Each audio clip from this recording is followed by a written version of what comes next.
Hello bachcho, let's read our question. So our question says, look at this sentence. The italicized adverb expresses an opinion or point of view. So bachcho, this exercise has been taken from the chapter The Hunter Dresses Part 1 from the section Thinking About Language. तो इस exercise में हम किसकी बात कर रहे हैं? अपने एडवर्ब्स की बात कर रहे हैं। तो बच्चे समझते हैं पहले कि एडवर्ब्स होते क्या हैं। देखिए, एडवर्ब एक ऐसा वर्ड है या फ्रेज है जो कि मॉडिफाई करता है या क्वालिफाई करता है एक एडजेक्टिव को, एक वर्ब को या दूसरे ही एडवर्ब को। यानी कि ये हमें बताता है कि काम अगर हो रहा है तो किस तरीके से हो रहा है, ठीक है, कैसे हो रहा है, उसकी मैनर बताएगा कि अगर काम हो रहा है तो कहाँ हो रहा है, उसका टाइम भी बताएगा, ठीक है, वर्क कितना कंप्लीट हुआ है, अगर कोई काम हो रहा है तो वो किस तरीके से कितना कंप्लीट हुआ है उसकी डिग्री बताएगा। तो एडवर्ब्स के जो टाइप्स हैं वो काफ़ी सारे होते हैं। Adverb of manner, adverb of time, adverb of place and adverb of degree. So यहाँ पर इस एक्सरसाइज में हम किसकी बात कर रहे हैं? एडवर्ब ऑफ मैनर की, कि काम कैसे कर रहे हो या आप जो भी बोल रहे हो वो किस तरीके से बोल रहे हो, ठीक है। तो यहाँ पर हमने एग्जाम्पल में क्या दिया है? लाइक स्लोली, ठीक है।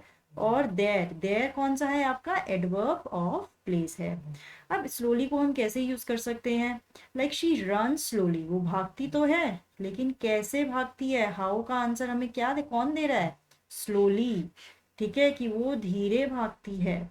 तो यानी ये स्लोली वर्ड जो है हमारी रन्स यानी कि भागने को क्वालिफाई कर रहा है, उसकी मैनर को बता रहा है। तो हमें ऐसे ही एडवर्ब्स के एग्जाम्पल इस एक्सरसाइज में दिए गए हैं और हमें उनके हिसाब से उनको फिल इन द ब्लैंक्स में फिल करना है। तो चलिए समझते हैं अपना सेंटेंस। सो यहाँ पर क्या सेंटेंस दिया है? Obviously the only dress Wanda had was the blue one she वोर एवरी डे। तो यहाँ पर ऑब्वियसली कौन बोल रहा है? स्पीकर, कि this was obvious to speaker, कि वो चीज ऑब्वियस चीज उसने बोला ऑब्वियसली, विच इज ऑब्वियस, तो आप उसके लिए ऑब्वियसली यूज करते हैं। Such other adverbs are apparently, evidently, surprisingly, ठीक है, किस तरीके से? सरप्राइजिंगली, पॉसिबली, होपफुली, यानी कि with hope, when you are hopeful you say hopefully, incredibly, when you say like very very much तो हम बोलते हैं incredibly, luckily. So use these words appropriately in the blanks in the sentence below. और क्या हो सकता है? हम एक वर्ड को बार बार भी यूज कर सकते हैं। मोर देन वंस इन लोगों ने बोला है कि हम यूज कर सकते हैं। तो चलिए समझते हैं इसका यूसेज। तो पहला सेंटेंस हमारा क्या है? Dash he finished his work on time, कि किस तरीके से उसने अपना काम फिनिश कर लिया? सरप्राइजिंगली, यानी सरप्राइजिंगली, विद सरप्राइज उसने आज अपना काम जल्दी खत्म कर लिया। तो ये सरप्राइजिंगली हैरानी वाली बात है, ठीक है। सेकेंड सेंटेंस आपका क्या है? It will not rain dash, it will not rain on the day of match, ठीक है। तो यहाँ पर हम भर रहे हैं अपना होपफुली, ठीक है, होपफुली, होपफुल, होपफुली, ठीक है, कि होपफुली मैच वाले दिन बारिश ना हो।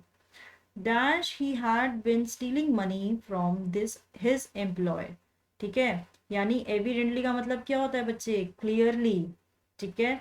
तो यानी ये क्लियर है, एविडेंट है, एविडेंट का एविडेंटली, एविडेंटली वो अपने एम्प्लॉयर से पैसे चुरा रहा है। Fourth one is television is dash to blame for the increase in violence in society, ठीक है। तो यहाँ पर है क्लियरली, कि टेलीविजन ही क्लियरली जिसको हम ब्लेम कर सकते हैं कि वायलेंस बढ़ा रहा है सोसाइटी में। तो फिर से हमने एविडेंटली को दोबारा यूज किया है। Then fifth one is the children will dash learn from their mistakes, कि चिल्ड्रन आशा करते हैं कि बच्चे अपनी मिस्टेक से समझें। तो यहाँ पर हमने होपफुली का यूज किया है। I can't dash lend you that much money, ठीक है, कि मैं तुम्हें क्लियरली पैसे नहीं दे सकता, पॉसिबल ही नहीं है, तो पॉसिबल का पॉसिबली, आई कांट यानी I can't possibly lend you that much money. The thief had dash been watching the house for many days, ठीक है, तो जो थीफ है apparently भी हमारा clearly ही होता है। तो apparent clear, apparently clearly, किस तरीके से? clearly, वो इस हाउस को बहुत दिनों से देख रहा था। ठीक है। The thief dash escaped by bribing the jailer. The thief, ये आशा है, यानी आशा है या फिर चांस है, पॉसिबिलिटी है इसकी कि जो थीफ है वो ब्राइब करके जेलर को भाग गया। ठीक है, तो possibly. Dash no one had suggested this before, कि ये तो किसी ने सजेस्ट ही नहीं किया था। सरप्राइजिंगली, बहुत ही बड़ा सरप्राइज है कि किसी ने ये पहले सजेस्ट क्यों नहीं किया। ठीक है। 10th and the last one, the water was dash hot. Incredible का क्या बनता है आपका एडवर्ब? इनक्रेडिबली, यानी बहुत ज्यादा हॉट था पानी। ठीक है। तो बच्चों ये थी हमारी एक्सरसाइज एडवर्ब्स पे बेस्ड। हमने एडवर्ब्स का मतलब भी समझा, उनका यूसेज भी समझा। तो I hope you have understood this. All the best.